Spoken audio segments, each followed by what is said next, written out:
حضرت عبداللہ ابن عباس رضی اللہ تعالیٰ عنہ سے مروی ایک روایت ہے، میں ایک دن حضور کے پیچھے بیٹھا ہوا تھا، سواری میں حضور کا ردیف تھا، تو حضور نے فرمایا، اے بیٹے، اے لڑکے، میں تجھے کچھ کلمات سکھاتا ہوں، تو اللہ کے حقوق کا خیال رکھ تو وہ تیری حفاظت فرمائے گا۔ تو اللہ تعالیٰ جل شانہ کے احکام کی حفاظت کر، تو اسے اپنے سامنے پائے گا۔ اذا سألت فاسأل اللہ، جب سوال کرے تو اللہ سے ہی سوال کرے، اللہ سے مانگنے کا مزاج پیدا کر لیں کہ فرمایا تمہارے جوتے کا تسمہ بھی ٹوٹ جائے تو وہ بھی اللہ سے مانگو۔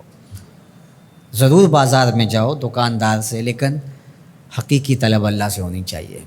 بات بات پہ اللہ سے سوال کرو، بڑی سے بڑی چیز بھی اس سے مانگو، چھوٹی سے چھوٹی چیز بھی اسی سے طلب کرو۔ ہماری ساری ضرورتوں کا کفیل ہمارا رب، ہمارا مالک ہے۔ تو دوسری نصیحت یہ کی کہ جب تو استعانت طلب کرے، مدد طلب کرے، تو اللہ سے ہی استعانت طلب کرے۔ وعلم، اور جان کہ اگر ساری امت، سارے لوگ، پوری قوم جمع ہو کے تمہیں فائدہ پہنچانے کی کوشش میں لگ جائیں تو تمہیں وہی فائدہ پہنچا سکتے ہیں جو تیرے لیے تیرے رب نے لکھا ہے۔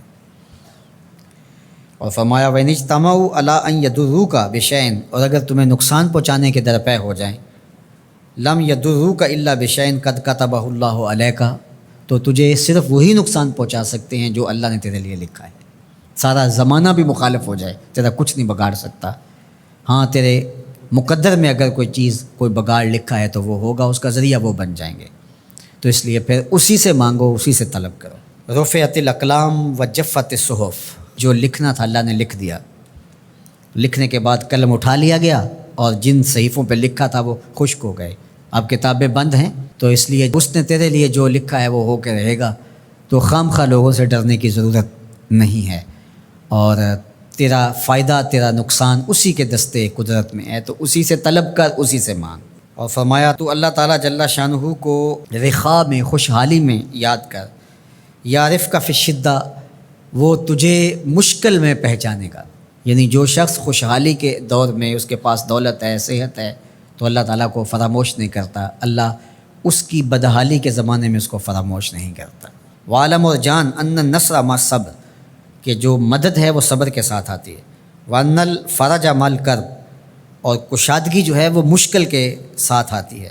وان مع العسر یسرا، اور سہولت جو ہے وہ مشقت برداشت کرنے کے بعد آتی ہے، تنگی کے بعد فراخی آتی ہے۔ پہلو مشکل پھر تمنا، پہلو کنڈا پھر پل، شاید مگروں پہلو مکھیاں ڈس دیاں ڈنگ والیاں۔ تو یہ سب ہوتا ہے، مشکلات، تکلیفیں، آلام، مصائب، ان سب سے گزر کر کے آسانیاں آتی ہیں۔ خود حضور کی زندگی دیکھ لیجئے، مدنی زندگی، مکی زندگی کے گزرنے کے بعد، طائف کے مراحل کو طے کرنے کے بعد آتی۔